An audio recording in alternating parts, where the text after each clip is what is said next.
It was the summer of 397, also known as Turn 10 of my West Rome Legendary campaign. The people were happy, I was making new friends, and as I ended my turn, the elements decided that now was the perfect time to declare war! A man's calling is war, not weaklings gossip. Give me the clash of swords, not cracking tongues. Immediately afterwards, a massive army crossed the border and attacked the nearest town. Colonia Agrippina was poorly defended, with only a basic garrison of 560 men. Opposing them, a massive war host 2,600 strong. The odds were stacked against me, but I accepted the challenge. I lost, of course, but in the process I managed to kill a full 3/5 of the enemy army. The remaining 1,000 proceeded to sack the settlement before retreating back to friendly territory to recover. A few turns later, the legions would visit Aberzus and raze it to the ground.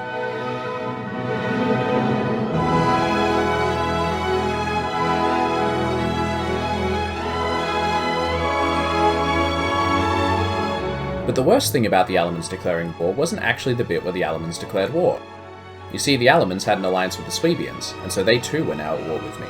The Suebians were a migrating tribe, a fairly minor power that normally wouldn't pose much of a threat, but their recent travels had taken them into the Iberian Peninsula, the most poorly defended and most economically important part of the entire empire.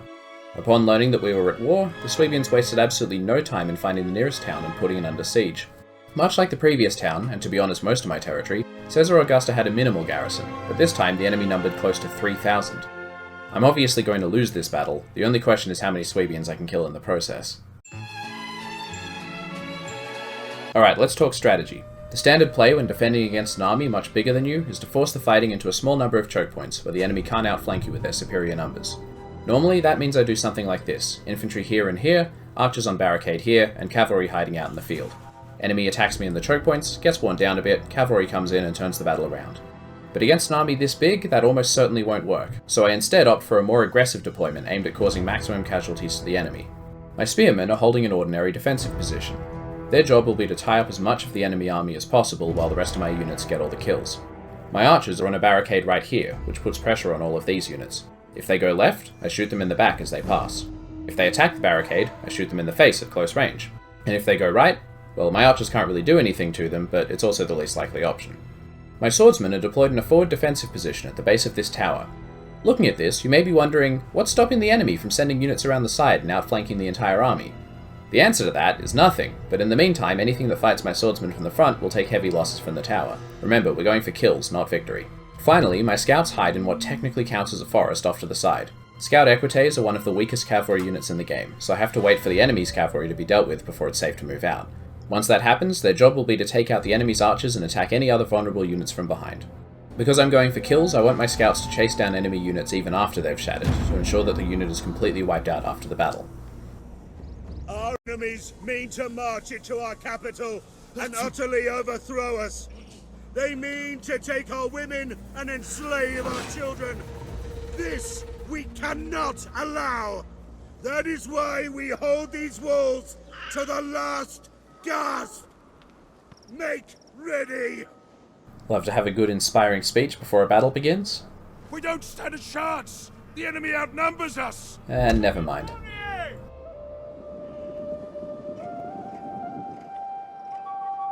My archers are set to fire at will, but in hindsight this was actually a really bad decision. When the enemy infantry get in range, they immediately switch to loose spacing with shields raised, so I'm basically wasting arrows firing at them under these conditions. On the right flank, the enemy splits into two groups. The left group are covered by my swordsmen, so no problems there, but the right group includes a unit of spears that my cavalry just can't deal with. If I'm not careful, they could become a major problem later in the fight. My archers have already burned through a quarter of their ammunition and only have 38 kills to show for it. That is less than ideal. The enemy has laid an ambush! We've revealed their deception! Hidden troops! My scouts can easily kill the nearby slingers, but I have to wait for their cavalry to be engaged first. The barricades are under attack! The tower has fallen! My spearmen's job right now is to hold back half of the entire enemy army. So far, they're doing pretty good. In theory, those spearmen are a huge threat to my scouts. In practice, though, we can easily outrun them if they try anything. Now that the enemy is at the barricade, my archer's damage output has increased significantly. Shame that they're almost out of ammo. Their spearmen are primarily focused on destroying the tower, so we're free to completely shatter their slingers. I'd like to chase them down further for more casualties, but they retreat through the spearmen. I'll have to move on and find a different target. Enemy units have been rallied!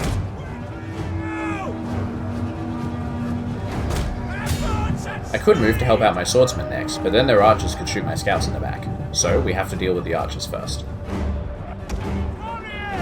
I am deeply concerned about the health of the barricade right now, but the enemy units get in the way of me checking it. We'll just have to hope that it holds. This tower's been helping me a lot, but it's about to collapse. My scouts could still save it, but the archers are too big a threat to be ignored right now.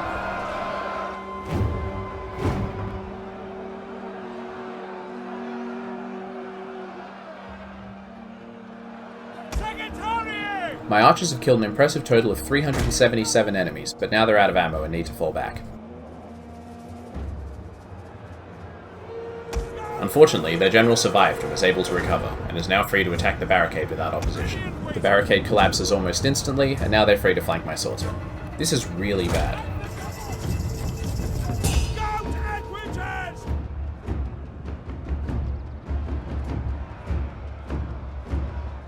I really should have committed my cavalry at this point, but I was still focused on getting as many kills as possible rather than trying to win. But this battle's going much better than expected, and I'm starting to think that maybe, just maybe, victory might be possible.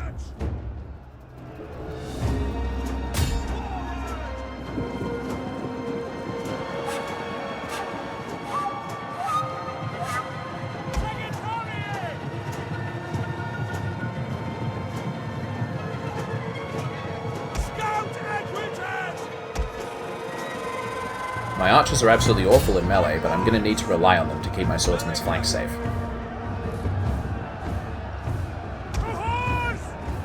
Thanks to my scouts, their general has just gone from outflanking me to being outflanked himself, and this entire side of the field has just decisively shifted in my favour. At this point, I've decided the battle can be won, and I change my tactics accordingly. That means my scouts are now only chasing down enemies until they can't recover, and then moving on to other targets.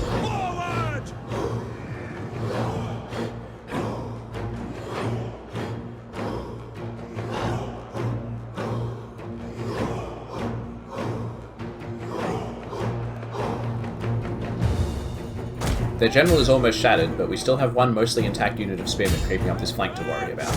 I planned for my swordsmen and archers to stay in the area here to deal with their spearmen, but victory hinges on my spearmen holding that choke point, and they're starting to waver.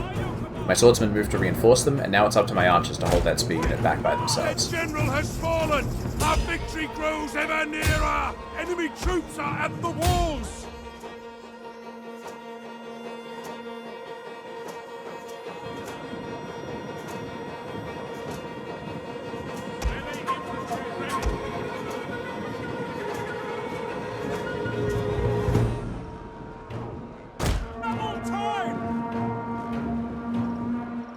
Just like last time, the outlying archers need to be dealt with first before my cavalry can safely move in to deliver the final blow. Fortunately, high army losses combined with the death of their general means that the enemy's units are becoming much easier to break. This hopefully won't take too long.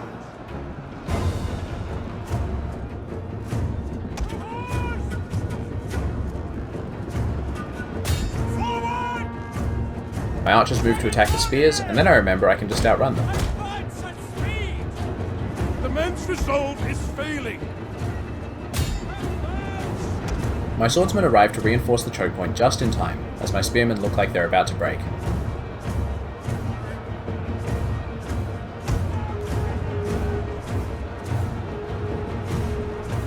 Our men flee the field of battle!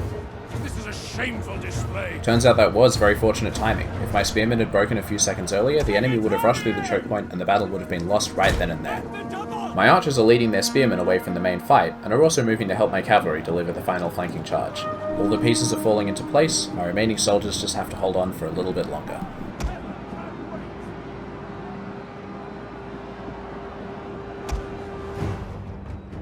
Unfortunately, it looks like my archers were too successful in outrunning their spearmen, so now they've given up and are going for my swordsmen instead. This is really, really bad. My scouts move in for the flank, but now we're on a timer. I need to break all 5 of these units before their spearmen get to my swordsmen.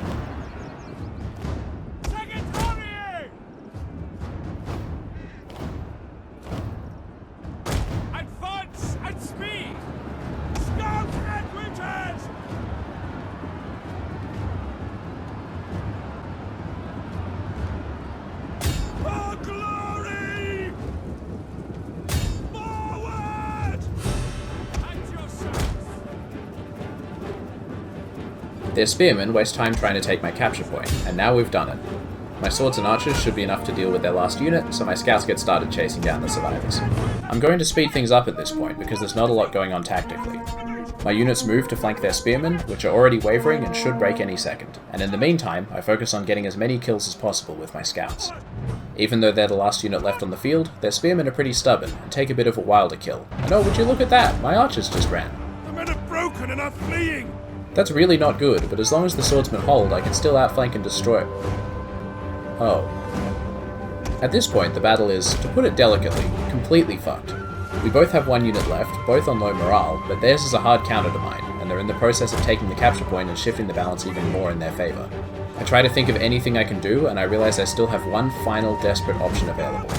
It's a bit dirty, it's not the kind of strategy I like to employ, but come on, I should have won that last fight. So I get my horsemen in close, and I start luring them towards the last intact arrow tower.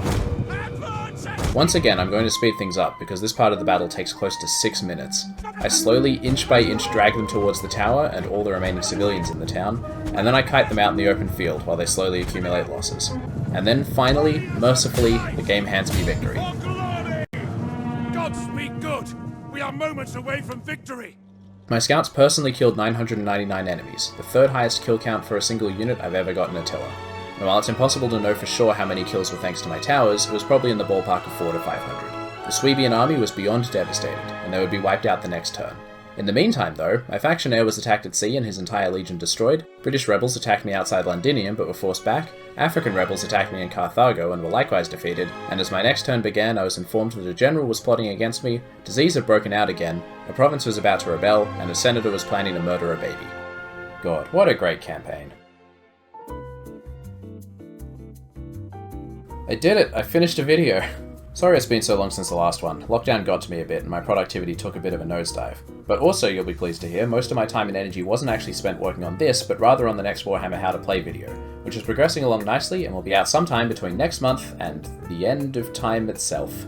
If you like what I make and want to help support the channel, then consider supporting me on Patreon. You can pledge any amount you want from $1 up, and you only get charged that amount when I actually upload a video. Which means that if, say, hypothetically, I went 6 months without uploading anything, you don't feel ripped off, and I don't feel cripplingly guilty about it. Patrons of all tiers also get exclusive access to updates about what I've been working on, so you can know what's coming next, see an occasional preview or deleted scene, and watch my sanity collapse in real time as I approach the deadline for a video. To be clear though, this is basically just a way for you to throw money at me if you want to. Most patrons seem to like the updates, but I'm not like hiding a bunch of incredible content behind a paywall that you're missing out on or anything, so please only sign up if you can comfortably afford it. Anyway, I hope you enjoyed the video, and I'll see you in 2025. Fuck.